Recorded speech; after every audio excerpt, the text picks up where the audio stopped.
أفلا يتدبرون القرآن. Bismillahirrahmanirrahim. Assalamualaikum warahmatullahi wabarakatuh. Waalaikumsalam warahmatullahi wabarakatuh. A'udzubillahi minasyaitonirrajim. Bismillahirrahmanirrahim. Asyhadu an la ilaha illallah wa asyhadu anna Muhammadar Rasulullah.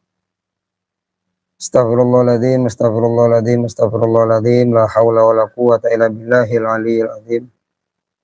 A'udzubillahi minasyaitonirrajim. Bismillahirrahmanirrahim. Asyhadu an la ilaha illallah wa asyhadu anna Muhammadar Rasulullah.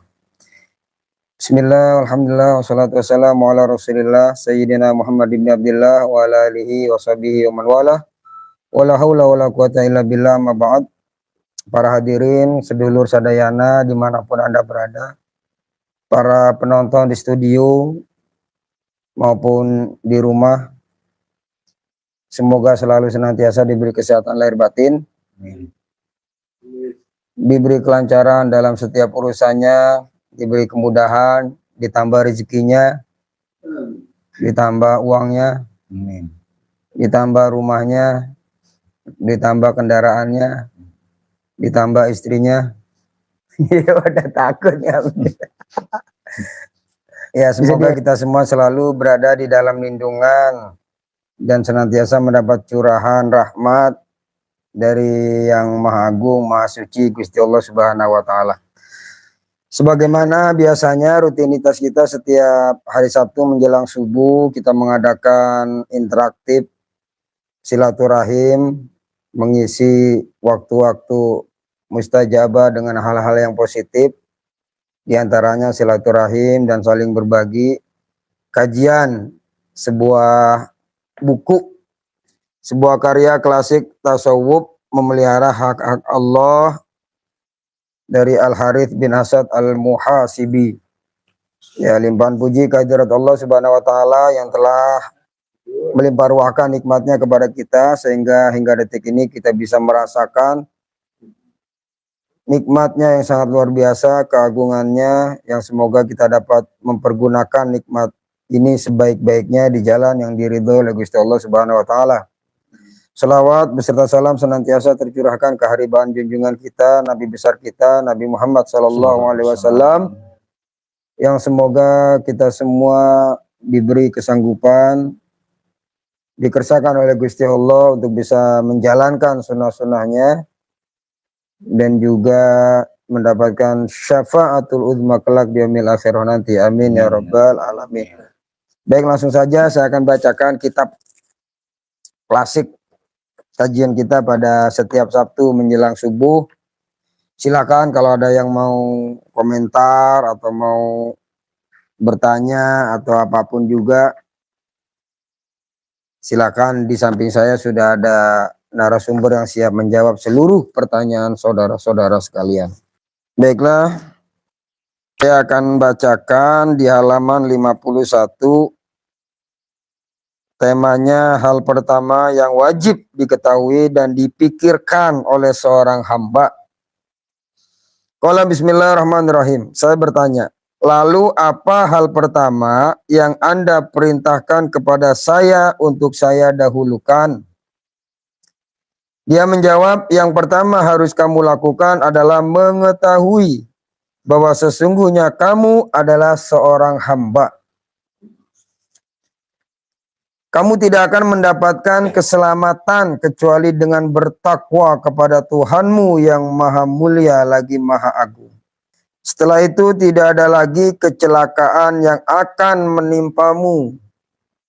Ingatlah dan pikirkanlah untuk apa kamu diciptakan dan mengapa kamu ditempatkan di negeri yang fana ini. Maka kamu akan mengetahui bahwa sesungguhnya kamu tidak diciptakan dengan main-main dan tidak akan ditinggalkan begitu saja dengan sia-sia. Sesungguhnya kamu diciptakan dan ditempatkan di dunia yang fana ini hanyalah untuk dicoba dan diuji. Apakah kamu akan taat kepada Allah Azza wa Jal ataukah akan bermaksiat? Yang nantinya kamu beralih dari negeri ini kepada siksa yang abadi, atau bisa juga kepada nikmat yang abadi. Jadi kamu telah tahu dengan yakin bahwa sesungguhnya kamu adalah seorang hamba. Lalu kamu memikirkan mengapa kamu diciptakan, untuk apa kamu ditempatkan di dunia, kemana tempat kembalimu, apakah siksa ataukah pahala dan nikmat yang abadi. Maka itulah hal pertama yang wajib didahulukan olehmu. Sesungguhnya hal pertama yang mengharuskanmu untuk memperbaiki dirimu dan yang tidak ada kebaikan untuk diri itu selain dalam hal itu adalah kamu wajib mengetahui bahwa dirimu adalah seorang hamba yang harus menyembah Tuhannya. Itulah yang disebut sebagai penjagaan pertama. Yaitulah pembahasan kita pada kesempatan kali ini. Jadi yang pertama kali wajib kita ketahui dan wajib kita pikirkan adalah kita ini siapa, lalu mengapa kita diciptakan, dan mengapa kita ditempatkan di dunia yang fana ini. Ya, menurut keterangan kitab Al-Muhasibi bahwa kita hakikatnya adalah seorang hamba, di mana hamba selayaknya, sepatutnya harus nurut, ngikut, manut kepada Gustinya. Lalu mengapa Allah ciptakan kita? Nah, ini selaras dengan firman Allah Subhanahu wa taala, "Wa ma khalaqatul jinna wal insa illa liya'budun." Dan tidaklah aku menciptakan jin dan manusia kecuali untuk beribadah kepadaku. Atau menurut para mufassirin, para ahli tafsir, liya'budun bimakna liya'rifun, untuk mengenal Gustinya, mengenal penciptanya, yaitu Allah Subhanahu wa ta'ala. Bahkan dalam kitab Zubat, Imam Ruslan menjelaskan, awal wajibin alal insani ma'rifatul ilahi biistiqoni. Yang pertama wajib bagi manusia adalah ma'rifatul ilah, mengenal Tuhan, biistiqoni, dengan seyakin-yakinnya. Itu yang awal, yang pertama wajib bagi kita seorang hamba, mengenal Gustinya, mengenal Sang Pencipta diri, Sang Pencipta alam semesta, yaitu Gusti Allah Subhanahu wa ta'ala. Lalu mengapa kita ditempatkan di tempat yang fana, di dunia yang fana ini, di mana dunia ini adalah tempat uji coba. Semuanya adalah ujian. Susah ujian, senang pun ujian. Miskin ujian, kaya pun ujian. Ya, bahkan hidup dan mati pun merupakan suatu ujian. Sebagaimana dalam surat Al-Muluk, Gusti Allah berfirman, "Alladzi khalaqal mauta wal hayata liyabluwakum ayyukum ahsanu amala." Yang telah menciptakan hidup, khalaqal mauta, menciptakan kematian, menciptakan kehidupan. Tujuannya apa? Liyabluwakum, untuk menguji kalian mana yang amalnya paling baik, mana yang mengarah kepada siksa atau mengarah kepada pahala. Ya, kurang lebihnya seperti itulah rangkuman atau intisari dari pembahasan kita dari kitab buku tasawuf klasik, memelihara hak-hak Allah Subhanahu wa taala, dari ahli sufi, ya, mutaqaddimin awal-awal, yaitu Imam Al-Muhasibi. Ya, jadi sebelum kita beribadah kepada Allah, kita kenal dulu siapa yang kita ibadahi. Kita harus sadar dulu siapa diri kita. Harus yakin dan benar-benar tahu hakikat kita ini sebagai apa di dalam beragama. Silakan ditambahkan oleh, ini ada sebelah saya ada Om Hendra. Ya, beliau juga termasuk narasumber di Gubuk Hikmah ini untuk kelanjutannya atau tambahan-tambahan atau hikmah-hikmah yang bisa diambil dari kajian kita pada kesempatan kali ini, kepada beliau dipersilahkan. Bismillahirrahmanirrahim. Assalamualaikum warahmatullahi wabarakatuh. Waalaikumsalam warahmatullahi wabarakatuh. Semuanya salam kenal. Baik yang pemirsa di rumah, ya kita ngobrol santai saja sambil menunggu waktu subuh. Jadi barang siapa yang menunggu waktu sholat, insya Allah mendapatkan keberkahan dari Allah Subhanahu wa Ta'ala. Amin, amin ya rabbal alamin. Jadi kita isi dengan obrolan-obrolan ringan. Nanti mungkin tadi sudah dibacakan oleh Pak Ustadz materinya. Disilakan ada yang bertakon-takon atau bertanya-tanya. Silakan, insya Allah nanti sebisa mungkin kita berikan jawaban. Dari perihal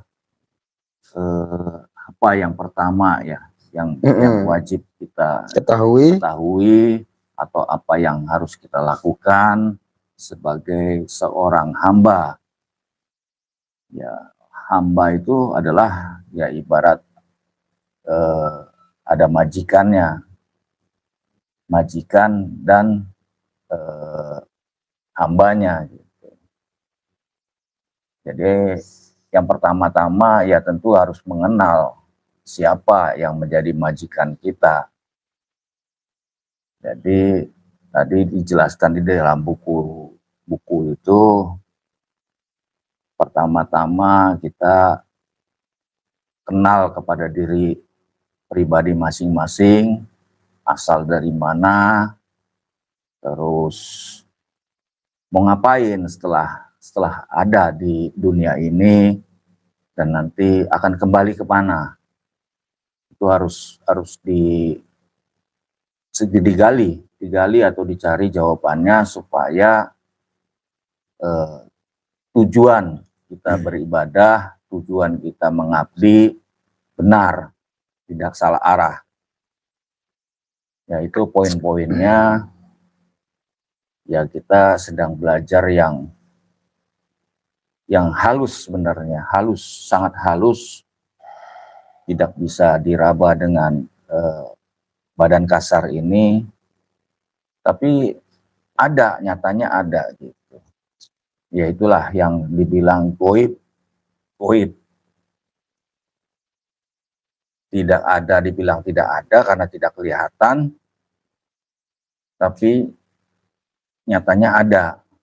Nah itu yang di sini perlu kita pelajari, kita telaah, tidak mengenal waktu, terus sampai nanti wisuda, tidak ada kata tamat. Jadi step by step terus kita gali di Al-Qur'annya. Ya mungkin kita hari ini menemukan kebenaran ya kan. Nanti mungkin ya di lain waktu juga akan menemukan kebenaran. Jadi ya diharapkan jangan merasa paling benar dulu gitu. Wah saya udah benar nih, paling benar jalannya, belum tentu, karena ya itu di langit itu berlapis-lapis. Ya apapun ada perbedaan pandangan, ya kita sikapi dengan biasa-biasa saja.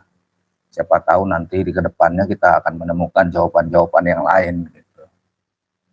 Jadi tidak saklek mengenai kebenaran ini, berlapis-lapis seperti langit berlapis-lapis. Ya itulah tadi kita wajib mengkaji, mengaji gitu. Jadi awalnya itu harus kenal dulu kepada Tuhan kita siapa, kita asal dari mana, dan mau bagaimana, dan nanti pulangnya itu akan kemana. Ada 3 hal yang harus kita kita cermati di dalam keberadaan kita di dunia ini. Tadi dijelaskan juga, ya tempat ujian, kapan lulusnya Pak Ustadz? Dia bilang gitu, ujian mulu ini gitu. Ya memang terus, jangan ngaku beriman apabila belum datang ujian kepadamu. Nah, terus gitu. Kita ngaku beriman, ya sebenarnya Allah itu menguji terhadap apa-apa yang kita aku. Gitu. Saya alim, ya Allah akan menguji. Benar nggak kealiman kita? Saya orang jujur, maka Allah akan menguji kejujuran kita. Kita, ya macam-macam lah pengakuan-pengakuan diri itu kan. Nah, itu harus lewat pengujian-pengujian. Bukan hanya pengujian biasa, tapi harus dengan dibuktikan dengan tingkah laku kita di kehidupan, baik di lingkungan, baik kita bergaul, ya kita buktikan apa yang kita dapat, apa yang kita pelajari, ya itu tadi bentuknya ya kita sikapi dengan ada pergerakan, lewat gerakan-gerakan, maka nanti akan menghasilkan, oh iya, gitu. Benar apa yang dikatakan, apa yang dijelaskan, firman-firman Allah yang tercantum di dalam Al-Quran, juga contoh-contoh yang diajarkan oleh Kanjeng Rasul, baik berbentuk sunnah yang diceritakan oleh para tafsir ya, penafsir atau pengumpul hadis. Nanti kita bisa pelajari bersama step by step, pelan-pelan. Baik, mungkin itu aja kata-kata pengantar. Ya mudah-mudahan pemirsa di rumah selalu diberikan kesehatan lahir maupun batin, ya kan, dimudahkan segala urusannya. Tadi sudah diutarakan oleh Ustadz, dilancarkan rezekinya, dimudahkan dari segala urusannya, ditambah kenikmatan-kenikmatannya. Ya itulah tadi akibat kita takwa atau patuh kepada Tuhan kita, tentu kita akan ya tidak begitu saja, tidak sia-sia, disia-siakan. Insya Allah ketaatan kita, keimanan kita, ya Allah terimalah, Allah Allah pandang gitu. Sudah ada yang bertanya mungkin di YouTube biasanya. Di YouTube. Ya kita insya Allah kita isilah dengan yang bermanfaat, karena dunia maya ini kalau nggak diisi yang bermanfaat maka akan digunakan oleh ya. Jadi pembahasan kita, saya ulang, tentang hal pertama yang wajib diketahui dan dipikirkan oleh seorang hamba. Hakikatnya kita adalah seorang hamba. Jadi ibadahnya kita, sholatnya kita, amalia kita, itu sebagai bentuk bukti bakti kita kepada Sang Maha Pencipta. Kenapa kita sholat? Ya karena kita hamba. Bukti kehambaan kita adalah dengan menjalankan sholat. Maka jangan tertipu dengan orang-orang yang sudah mengaku manunggaling kaula Gusti, tapi justru meninggalkan syariat, meninggalkan sholat. Ya tentu syariat tetap kita jalankan. Kenapa? Karena kita seorang hamba yang dituntut untuk bisa menjalankan perintah daripada Gusti Allah Subhanahu wa Ta'ala. Dan tadi juga dijelaskan ya bahwasanya dunia ini adalah tempat uji coba, sebelum kita melangkah ke alam yang selanjutnya, alam barzah dan alam akhirat. Di sini tempat uji coba dari Gusti Allah Subhanahu wa Ta'ala. Apakah di dalam uji coba itu kita semakin mendekatkan diri kepada Allah, semakin taat kepada Allah, atau bahkan semakin jauh dari rahmatnya Gusti Allah Subhanahu wa Ta'ala. Karena terkadang ujian-ujian, masalah-masalah yang kita hadapi justru membuat kita lemah iman, menjadi rapuh, menjadi malas, bahkan menjauh dari pertolongan dan rahmatnya Gusti Allah Subhanahu wa Ta'ala. Ya karena itu, karena lemahnya iman kita, kurangnya pengetahuan kita, rapuhnya keyakinan kita kepada Gusti Allah Subhanahu wa Ta'ala. Maka keselamatan seorang hamba itu terletak pada menjalankan taat, ya, kepada menjalankan taat ibadah kepada Allah yang Maha Esa. Ya, kita kembalilah mengabdi atau menghambakan diri selayaknya kita sebagai seorang hamba.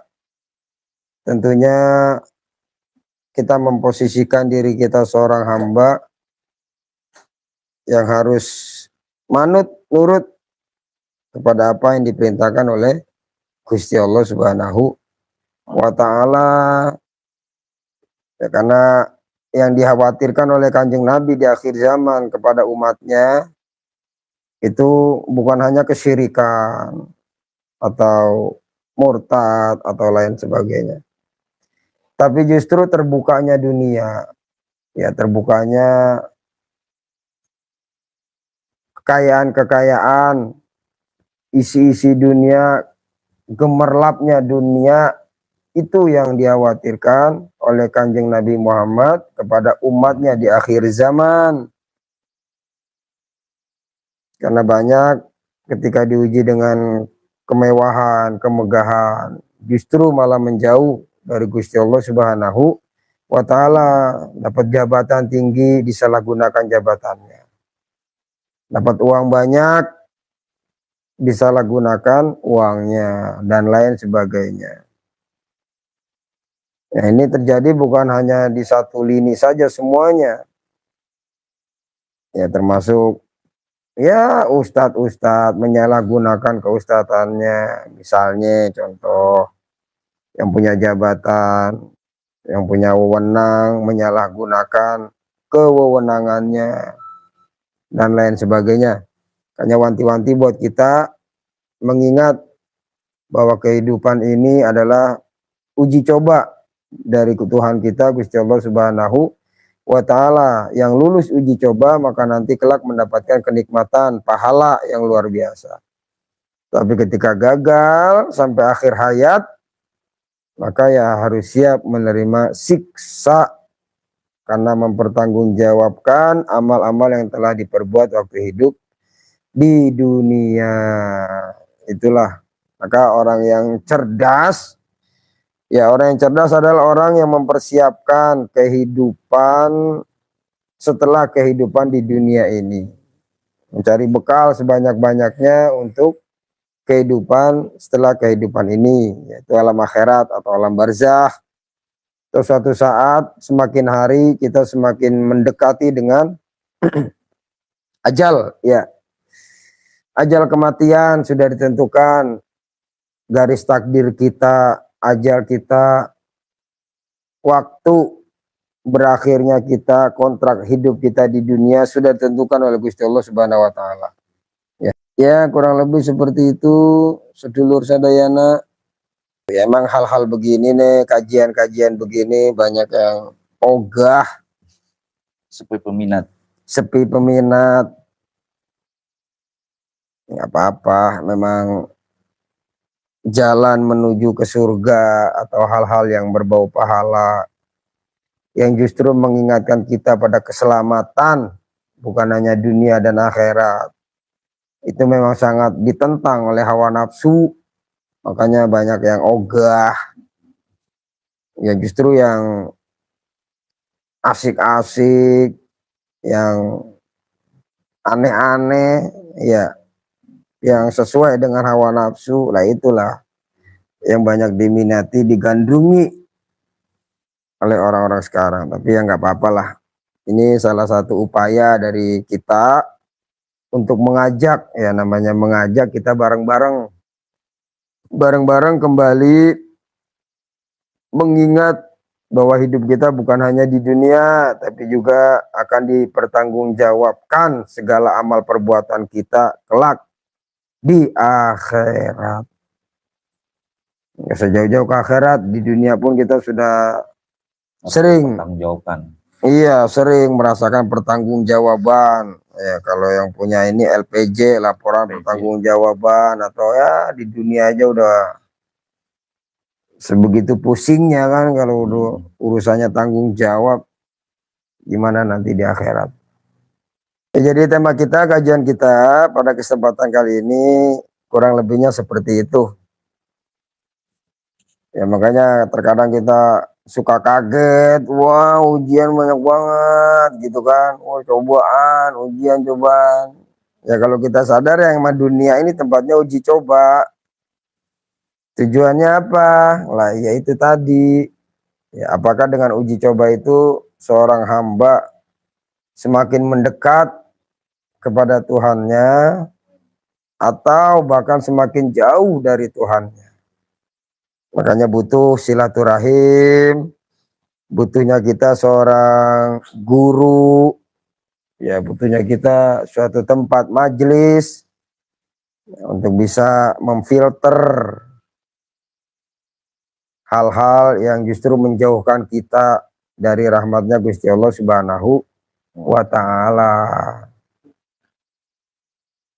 Itulah upaya-upaya yang bisa kita lakukan, bisa kita usahakan agar kita selamat, diberi keselamatan oleh Gusti Allah di dunia dan di akhirat. Ya, terkadang orang nyari kenikmatan, ketenangan batin. Ya kan, orang kan nyarinya kan kesenangan. Yang dicari sama orang rata-rata kan kesenangan, kebahagiaan, biar seneng dia, bagaimana biar bahagia dia kemana, ya kan begitu. Tapi kan itu semuanya hal yang semu, ya hal yang menipu. Ada sesuatu yang kebahagiaan yang memang kameramen sibuk sudah dijelaskan, ketenangan batin, ketentraman jiwa yang memang sudah digariskan, diarahkan, diberitahu, ya hakikatnya oleh ajaran-ajaran dari guru-guru kita, dari ulama-ulama kita. Sehingga mereka-mereka yang memang sudah dekat kepada Allah Subhanahu wa Ta'ala, ketika dapat uji coba, seakan-akan mereka ya biasa aja. Hatinya, imannya, keteguhannya itu tetap. Ya, karena merasa itu bukan suatu hal yang penting, ada yang lebih penting daripada itu. Yaitu bagaimana cara menghambakan diri kepada Allah Subhanahu wa Ta'ala. Lanjut. Kita lanjut. Jika kamu telah mengetahui, tentu kamu pun akan mengetahui bahwa tidak ada keselamatan bagi seseorang yang menjadi hamba kecuali dengan menaati Tuhannya. Dan sesungguhnya petunjuk kepada ketaatan kepada Tuhannya Azza wa Jal adalah ilmu, lalu melaksanakan perintahnya dan menjauhi larangannya di dalam tempat-tempatnya, alasannya dan sebab-sebabnya. Hal itu tidak akan ditemukan kecuali dalam kitab Tuhannya dan sunnah Nabi SAW. Sungguhnya taat adalah jalan keselamatan, sedangkan ilmu adalah yang menunjukkan jalan itu. Pokok taat adalah warok. Pokok warok adalah takwa.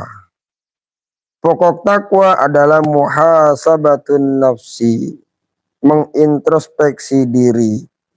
Dan pokok mengintrospeksi diri adalah khauf, takut, dan roja, berharap. Petunjuk atas mengintrospeksi diri adalah mengetahui apa yang dijadikan kehambaan oleh Allah Azza wa Jalla kepada makhluknya dalam hati dan anggota badan mereka. Seperti halnya dengan ahli dunia, mereka berusaha keras dalam bekerja dan berusaha bersusah payah berniaga dengan pengalaman mereka, ilmu yang mereka pelajari, dan dengan sesuatu yang mereka perjualbelikan. Waro itu artinya menjauhi dari perkara-perkara yang syubhat aja dihindari, apalagi yang haram. Dan di dalamnya ada takwa, apa yang diperintahkan Gusti Allah dilaksanakan, apa yang dilarang ditinggalkan. Di dalamnya lagi ada yang namanya khauf, takut,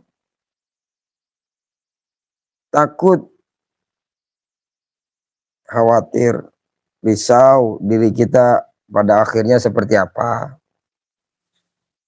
Ya, di kehidupan nanti bagaimana, di akhirat seperti apa, di alam kubur, apakah kita mendapat nikmat kubur atau bahkan siksa kubur. Ada roja berharap karena luasnya rahmat Gusti Allah yang tidak terbatas, sehingga penuh harapan kita akan ampunan, karunia, anugerah, pertolongan dari Gusti Allah Subhanahu wa Ta'ala. Ya, ini hal-hal yang seringlah didengar, ya, sering dibahas mungkin, tapi untuk prakteknya, kenyataannya terkadang kita suka terlena, lupa, lalai, sehingga kita sering kecewa, putus asa dari rahmatnya Gusti Allah Subhanahu wa Ta'ala.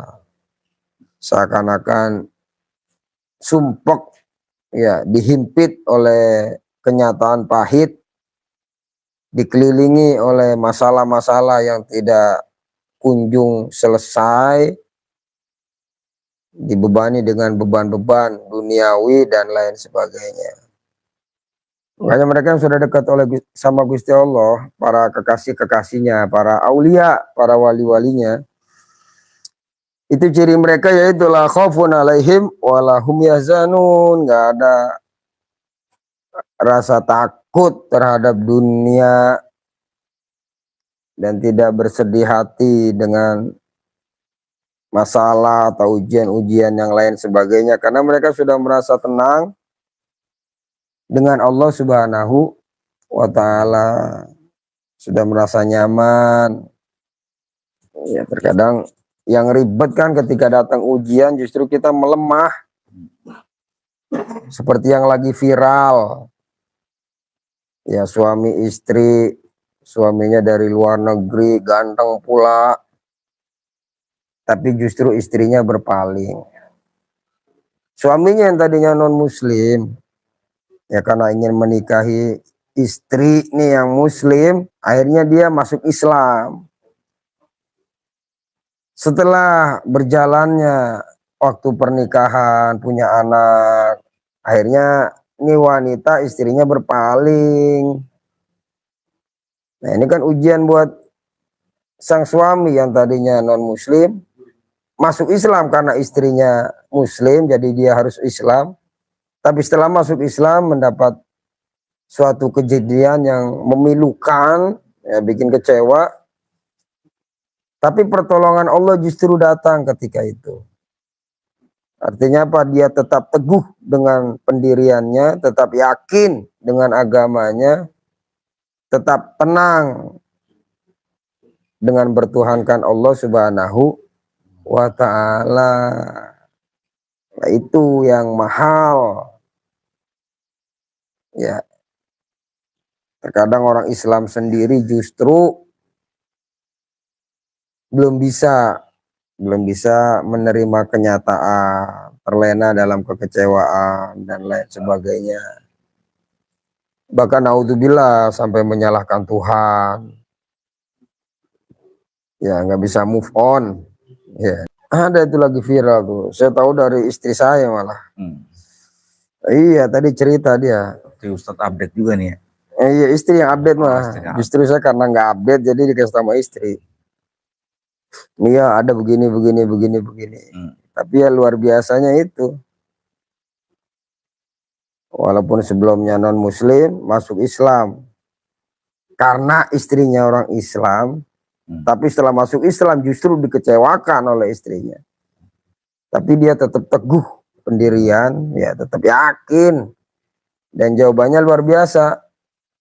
Kenapa kamu masih tetap Islam? Karena saya merasa tenang, damai hati saya dalam agama saya sekarang. Walaupun ujiannya dikhianati ya. Ujiannya dikhianati. Ya mungkin sebab awalnya dia masuk Islam ya karena istrinya kan. Iya. Istri saya Islam, mau nggak mau saya harus masuk Islam tuh. Tapi setelah masuk Islam dapat ujian seperti itu. Itulah pertolongan Gusti Allah. Ya walaupun dapat kejadian seperti itu, tetap teguh imannya, justru merasa tenang, nyaman dengan Islam, damai hatinya, ya sudah. Akhirnya biasa-biasa aja. Tapi justru yang udah Islam dari kecil, malah susah move on, kan gitu. Ya itulah fenomena, ya fenomena kehidupan. Ketemu dengan hal-hal yang mengecewakan, ya atau bahkan di rumah tangga lah, nggak usah jauh-jauh. Semoga diberi kemudahan, kelancaran, keteguhan hati, ya ketenangan, tetap tenang karena yakin sama Gusti Allah Subhanahu wa Ta'ala. Ya, wis lah, semua sudah ditakdirkan, dijalankan, dituliskan. Terangannya kan telah kering pena, ya. Artinya udah tertulis skenario-nya, kita tinggal ngejalanin, ya. Tinggal ngejalanin, tinggal pasrah, tawakal, ridho, ya wis. Wis semua sudah ditentukan. Jadi kita tuh kayak apa ya? Siaran ulang, pertandingan sepak bola. Kalau ada siaran ulang ya nggak bisa dirubah lah. Ya misal siaran langsung skornya 2-0, ya, siaran ulang pun akan 2-0. Gak bisa siaran ulang pengennya menang nih jadi 2-3 bagaimana. Tetap apa yang terjadi di siaran ulang, itulah yang terjadi di siaran langsung. Apa yang terjadi pada kehidupan kita, itulah yang sudah dituliskan dalam skenario-nya Gusti Allah Subhanahu wa Ta'ala. Wis kita tinggal jalanin aja, ikutin prosesnya. Terkadang kebahagiaan itu melalui kekecewaan dulu. Mau dapat sesuatu yang besar harus ngerasain yang susah dulu. Berarti berakit-rakit ke hulu, berenang-renang, tenggelam. lelep.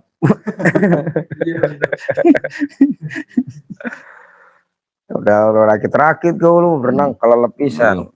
Nah itu yang nggak selamat, ya nggak selamat.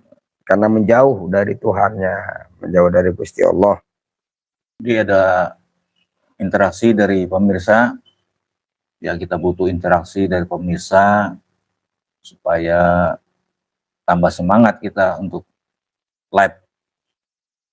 Ya begitulah kita memahami hidup, ya selayaknya kita sebagai seorang hamba, maka apapun yang kita lakukan adalah sebagai bukti kehambaan kita kepada Gusti Allah Subhanahu wa Ta'ala. Ya makanya luar biasa kisah seorang wali, seorang kekasihnya Gusti Allah,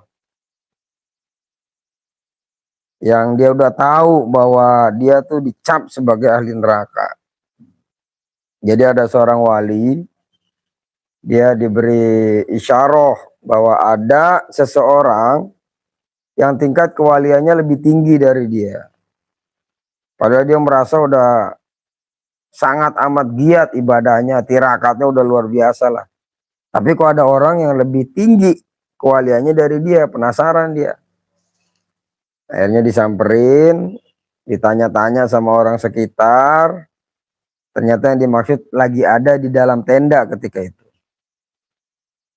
Ya pas dilihat dari jauh, ternyata apa? Namanya wali ya, Allah buka kasyafnya, yang dilihat di keningnya adalah ahlun nar, ahli neraka.